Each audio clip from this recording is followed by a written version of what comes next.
Vamos continuar agora com a construção da demonstração de resultado de exercício, ou seja, de um período. Essa avaliação dessa sua DRE você pode fazer por mês, porque você recebe salário e rendimentos mensais. Pode fazer semestral, anual, esse período aí da DRE, quem diz é você. O mais comum é você fazer um período mensal. Então, veja, eu vou pegar minha receita, vou anotar todos os ganhos que eu tenho e daqui eu vou retirar minhas despesas. Então, na hora que eu vou retirar minhas despesas, já é interessante você classificar essas despesas. Isso não quer dizer que você vai utilizar essa classificação que eu coloquei aqui, mas é interessante que você use uma classificação para poder agrupar já os teus gastos que têm a mesma natureza. Gastos com alimentação, moradia, saúde. Se você quiser incrementar mais, você pode separar esses gastos em obrigatórios e não obrigatórios, ou que a gente chama de despesas fixas e despesas variáveis. A forma de você trabalhar e de estruturar a tua DRE, ela é livre aí para você estruturar uma conta que tenha significado para você, que você possa olhar, entender os valores que estão lá e tomar decisões em cima desses valores que vão aparecer para você. Então, no caso do exemplo dessa planilha aqui que tem a DRE, separei aqui os ganhos e aqui as despesas. E aqui já foi separado em que eu chamei de despesas fixas e despesas variáveis. E dentro dessa despesa fixa e dentro dessa despesa variável, os gastos e as despesas, né, eu posso chamar como quiser aí o gasto ou a despesa, eles já estão agrupados, né? Agrupados pela classificação que eu coloquei aqui. Então, essa classificação fica livre aí para você trabalhar com a classificação que você quiser. Então, analisando a tua DRE, vai ter a primeira situação. É esse teu saldo aqui, ó. Se esse saldo vai ser positivo ou negativo, é o que a gente falou no vídeo anterior. Mas quando eu faço essa separação aqui das minhas despesas por itens, eu já começo a ver a fatia que cada elemento está consumindo, né, do meu dinheiro. Para onde vai meu dinheiro? Mais para a alimentação, mais para a saúde, mais para a educação. Então aqui eu já tenho uma distribuição percentual. Quando eu faço uma planilha, eu já consigo estratificar melhor, olhar melhor para esses valores. Então eu tenho uma primeira situação, é se minhas receitas forem menores que suas despesas. Bem, se minha receita for menor do que a despesa, significa que eu não estou conseguindo pagar minhas contas. Então, qual é o caminho que eu tenho que tomar? Classifique suas despesas. Não é essa classificação que eu vou utilizar, não. Não, você pode escolher outra e até tornar mais detalhada essa classificação. Esse é um critério seu, é individual. Vai verificar qual despesa mais consome sua receita. Ou uma classificação dessa, ou dentro de uma classificação dessa, um subitem desse que consome mais a sua receita. E verifique quais despesas podem ser reduzidas. Eliminar propriamente dita. A ideia é que você elimine aquelas despesas supérfluas e que não atendem a uma necessidade sua. Então, se você for olhar, essa classificação aqui, você pode concentrar ou expandir. Depende da sua situação financeira, depende de como você queira trabalhar. Não existe um padrão. Mas você pode separar as suas contas em fixas e variáveis ou aqui, ó, em obrigatórias. E dentro de obrigatórias, eu vou separar em fixas e variáveis. Então, eu tenho aqui as despesas obrigatórias: aluguel, os impostos, condomínio, educação, transporte. E aqui as obrigatórias variáveis. Separe em obrigatórias, obrigatórias, e aqui as fixas e aqui as variáveis. Alimentação, energia, água, higiene. Porque esses gastos aqui vão acontecer conforme o consumo que eu faço no período. As não obrigatórias. É aqui onde você às vezes deve se concentrar, né? Porque se é não obrigatória, significa que talvez eu possa me livrar de uma conta dessa. Isso não quer dizer que uma conta obrigatória eu não posso promover a redução dela.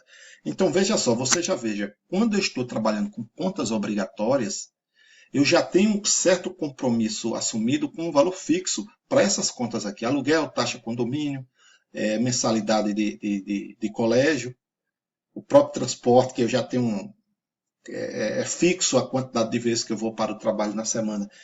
Isso não quer dizer que eu não posso baixar minhas despesas obrigatórias, não. Posso sim. Aí eu vou ver na alimentação o que é que eu posso reduzir, como é que eu estou fazendo a minha feira, quais os itens que eu estou considerando na feira, meu consumo de energia, o consumo de água, certo? De itens de limpeza. Aqui, quando a gente fala no obrigatórios, você já vê que já entram algumas contas que eu posso eliminar, que a natureza dela já diz que ela é não obrigatória. Então, por exemplo, Netflix, assinatura de revista.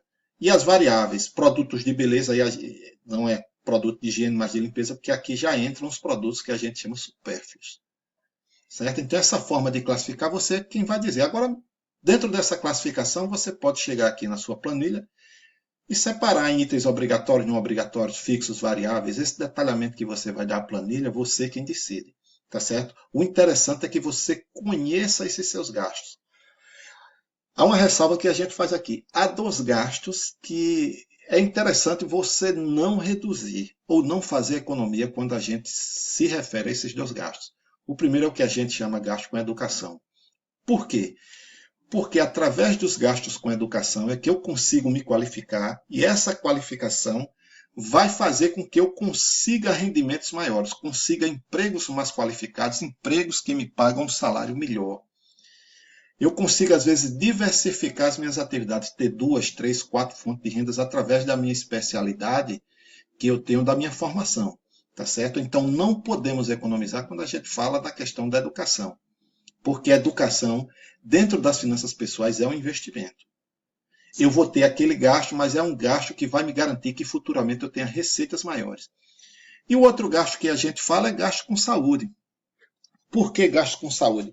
Porque nós estamos trabalhando para fazer economia, para ter um certo rendimento futuro, uma folga financeira futuramente, ou independência financeira no futuro.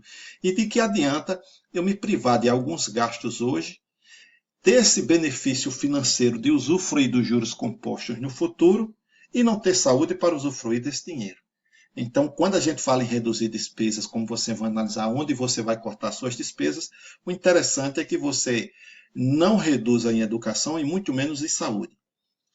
Em saúde aqui cabe uma discussão que é interessante. Tem muitas pessoas que estão hoje pagando o plano de saúde, porque elas conseguem pagar, tem lá 20 anos, 30 anos, elas estão pagando o plano de saúde.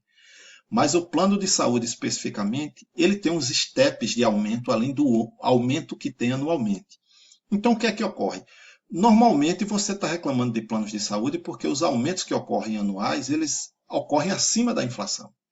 Então, se você está pagando plano de saúde hoje, quando você está na idade aí dos 20 e 30 anos, mas esse plano de saúde já está apertado no seu orçamento, então o que é que você tem que entender? Quando você chegar aos 40 anos, 50 anos, 60 anos, que é onde você tem steps de aumento significativos, pode ocorrer que quando você chega aos 50 anos, você não consiga mais mais pagar o plano de saúde.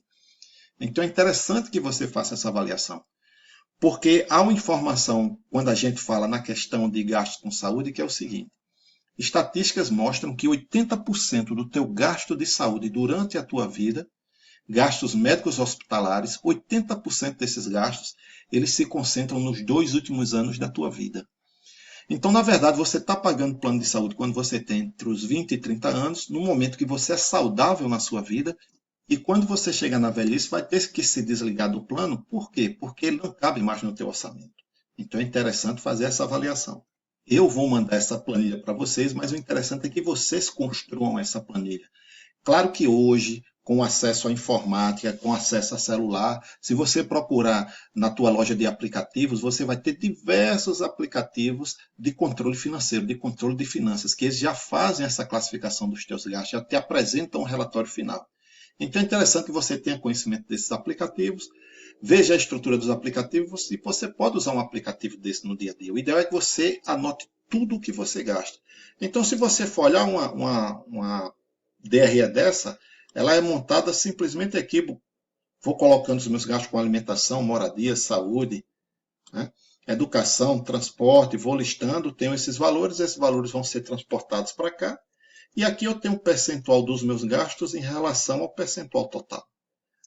Certo? Então, minhas despesas representam 95% das minhas receitas, 52% é fixa, 42% dos gastos são variáveis, e aqui está o percentual. Eu consigo ver o meu maior gasto, em termos percentuais. E aí, atacar essas despesas. Tá certo? Como é que elas ocorrem? Como é que eu reduzo essas despesas? Aqui eu tenho as minhas receitas, que podem vir de salário, mesada, rendimento, 2, 3, 4, 5, 6 fontes de renda. Tá certo? Então, mesmo tendo um saldo aqui positivo, eu posso trabalhar para melhorar essa condição, né? De aumentar esse saldo aqui, de reduzir minhas despesas, ou trabalhar para aumentar minhas receitas para que eu possa aumentar esse saldo. Então, o que é que eu devo fazer? Primeiro, melhorar os meus hábitos, né, de consumo. E parte desse consumo aqui é cultural, né? Temos que ver o que é que nós consumimos e que a gente pode tirar do nosso leque de itens de consumo que não vai fazer muita diferença na sua vida. Deixar de comprar os itens supérfluos. Então é interessante que a gente não pode ver uma promoção, então às vezes vê uma promoção, você compra lá em grande quantidade um produto que você não vai utilizar ao longo do tempo, mas não queria perder a promoção. Comprar em grandes quantidades, isso é ruim. Normalmente quando você compra em grande quantidade, vai ter uma parte dessa quantidade que vai virar desperdício. Evite fazer despesas antecipadas, ou seja, se financiar para poder gastar agora. Então você usufrui de um bem agora. Por exemplo, nós temos uma viagem, você faz a viagem parcelada, aproveitou a viagem, e quando volta a dívida fica por um longo período. Evitar de fazer a troca de bens duráveis. Aqui tem um exemplo, troca de carro. Você sabe que toda vez que você troca de carro, existe um valorzinho que você perde aí na venda do teu bem, na compra do próximo bem, em toda a documentação que você gasta para fazer isso. É necessário seguir a moda. Então a gente já viu, né? Moda em diversos aspectos. Se a gente pegar a moda estritamente de vestuário, a gente já comentou sobre isso. Se eu compro itens de vestuário que eles seguem uma determinada moda, quando esses itens saem de moda, o valor deles no meu balanço patrimonial vai para zero.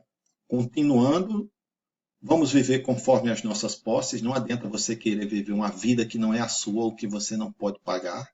Evitar financiar bens duráveis. Por quê? Porque o bem durável, ao longo do tempo, a gente viu no patrimônio, ele vai perdendo valor.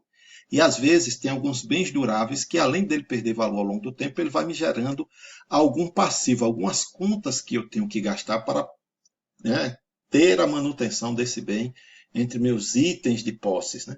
Não parcelar sonhos planejáveis. Então, o que é que a gente quer dizer com isso? É que se você tem um determinado sonho, um objetivo, planeje agora, certo? Tente se planejar, trabalhe financeiramente para ter esse dinheiro e não parcelar. Porque quando você parcela, você está pagando juros. E é um juros do mercado e um juros de valor significativo. Aqui a gente cai numa segunda condição. E se minhas receitas forem maiores que suas despesas? Se sobra dinheiro? Aí eu vou traçar meus objetivos de médio e longo prazo, porque eu já tenho poupança. Né? E eu vou partir para escolher bons investimentos para remunerar o meu capital. Isso aí já é uma condição para o próximo curso de investimento no mercado financeiro. Então vamos, a partir de agora, entrar no que a gente chama de planejamento financeiro. Como é que eu planejo minhas finanças, né?